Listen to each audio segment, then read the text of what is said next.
Big penalty!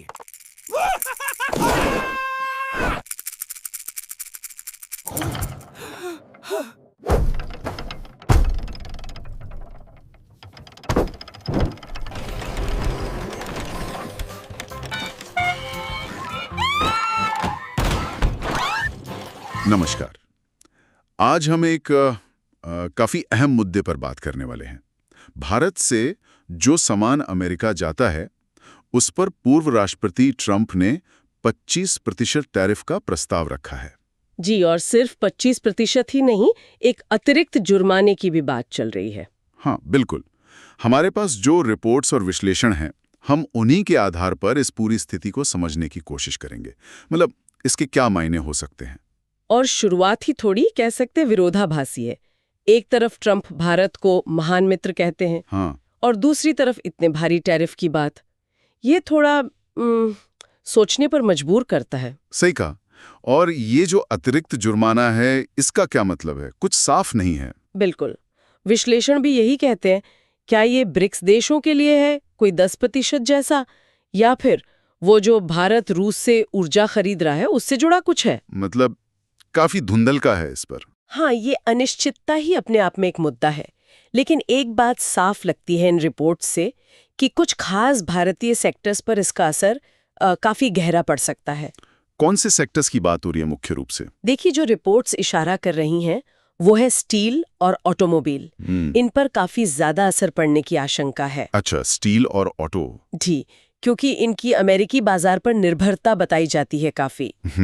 और साथ ही भारत में बने स्मार्टफोन और मोबाइल फोन। हाँ, उनका भी तो काफी निर्यात होता है अमेरिका को। बिल्कुल, तो वहां भी असर दिख सकता है। लेकिन क्या ऐसा भी है कि कुछ क्षेत्रों को इससे मतलब बाहर रखा गया है, कोई छूट वगैरह? हाँ, कुछ राहतें जरूर हैं।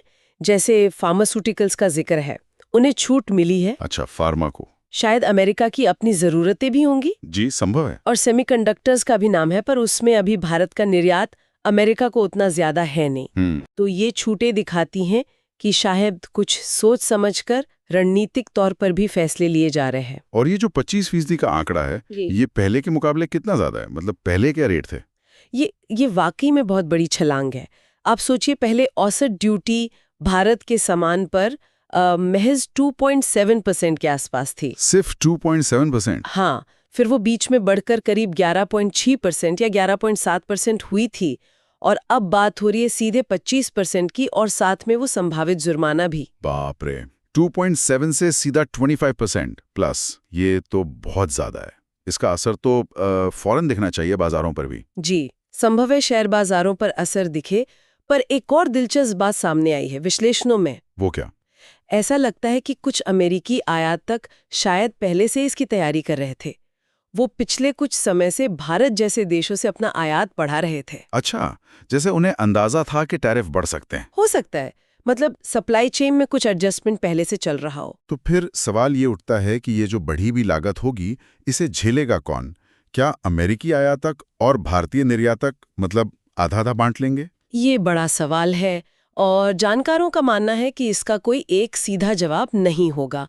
ये हर कंपनी हर डील पर निर्भर करेगा। अच्छा, मतलब केस टू केस बेसिस पर तय होगा। जी बिल्कुल, मोल भाव काफी होगा इसमें, कौन कितना बोझ उठाएगा ये देखना होगा। और कूटनीतिक स्तर पर क्या मायने हैं इसके? वो महान मित्र वाली बात और फिर ये टैरिफ, ये थोड़ा मेल नहीं खाता। सही कहा, इसे दोस्ती वाला कदम तो शायद ही कोई मानेगा।